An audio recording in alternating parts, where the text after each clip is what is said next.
Well, thank you, Jorge, for that most kind introduction.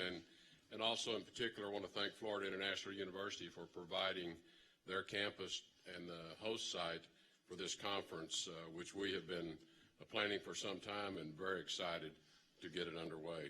Also want to thank Foreign Secretary Villagrán, Secretary Osorio, the government of Mexico for co-hosting this conference, along with my colleague, Secretary of Homeland Security, Secretary Kelly. The idea for this event originated in our first bilateral that Secretary Kelly and I took to Mexico City in our discussions with our counterparts in a recognition of how important Central America was to both of our countries, the United States and Mexico. And it was from that dialogue that this conference that we're hosting today has emerged. I also want to recognize President Hernandez, President Morales, and Vice President Ortiz, and thank each of you for your efforts to make this conference a success. Secretary Kelly and I are both very excited to be holding these important discussions on how we can improve security and prosperity in our respective bilateral relations as well as a group. As part of the President's agenda, we seek to bolster U.S. national security, secure our borders, and advance U.S. economic interest. Promoting prosperity in Central America is a key component of this effort, as our prosperity and security interests are tightly linked through the movement of ideas, people, and goods. What happens in the Northern Triangle countries of El Salvador, Honduras, and Guatemala directly affects the security and economic interest of the United States and other countries in the region. A more prosperous, safer Central America will do much to halt illegal and dangerous migration, defeat transnational drug cartels and gangs, and end corruption in their economies. Secretary Kelly will do a thorough job of leading a discussion on how to deepen our regional security cooperation tomorrow. But my message of economic development today goes hand in hand with his. Without security, it is impossible to have the stability that is conducive to robust economic development. In order to boost economic prosperity, it is imperative that we work together to strengthen the formal economy and diminish the economic drivers of illegal migration and other illicit activities. A legal and orderly labor market is integral to prosperity in Central America. The Northern Triangle has one of the highest rates of informality in the world. In 2016, 70% of the labor force worked in the informal sector, with little certainty as to when or how long their employment will last. More often than not, these day-to-day jobs do not have the prospects of any upward mobility. An important enabler is the support and the means for children to stay in school and continue their education, gain the basic skills that are necessary to participate in a more productive employment, thus providing a real alternative to stay home in their home country rather than seeking their future through irregular migration. Increased development of human capital also leads to stronger markets for U.S. companies, jobs for U.S. workers, and increased trade in the region.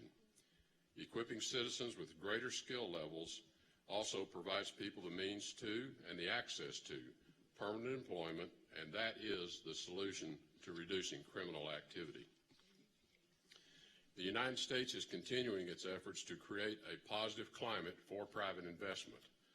The U.S. is encouraged by what the Northern Triangle government's Plan of Alliance for Prosperity has already done to encourage economic growth and create a more attractive destination for investment. We encourage additional steps to end corruption, minimize red tape, reform the tax codes, and streamline import-export systems and customs procedures. Further commitment to these measures will improve the overall economic competitiveness of the Northern Triangle countries and boost the willingness of private companies to invest in Central America. To the representatives of the private sector, I know there are many considerations at play when companies make decisions about where, when, and whether to invest. But even as there are challenges ahead, there are significant opportunities on the horizon in Central America. Private sector companies, international financial institutions, and other partners should identify the policies that you need to spark investment in the region, promote sustainable growth, and improve the economic conditions for companies to be successful.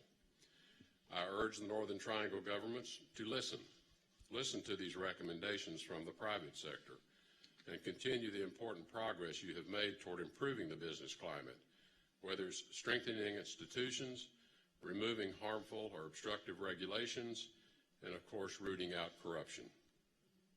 Strong infrastructure, reliable roads, ports, and electrical grids is a key component of strong economic growth. Central America will welcome an estimated 25 million new urban dwellers over the next 30 years.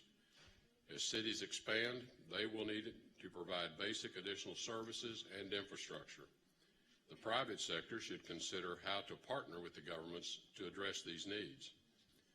The Internet, as well as the larger digital economy, is also a strong driver of economic growth. Internet access has become a prerequisite for modern economic development. The World Bank has shown that for every 10% increase in the number of high-speed Internet connections, a country's gross domestic product rises by approximately 1.4%.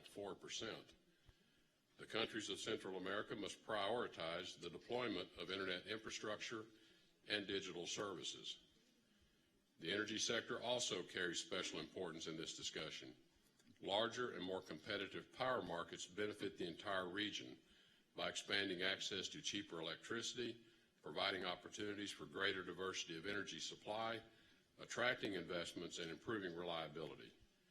Increasing access to lower-cost, reliable energy in Central America will help spur economic development, reduce migration pressures, and create new markets for United States firms. A secure and prosperous Central America contributes to a safer, more prosperous United States and Western Hemisphere. The United States recognizes the region as an important area in our foreign policy agenda, and we welcome this opportunity today to work together to create the prosperity we all want and start solving the problems that are obstacles. Thank you very much.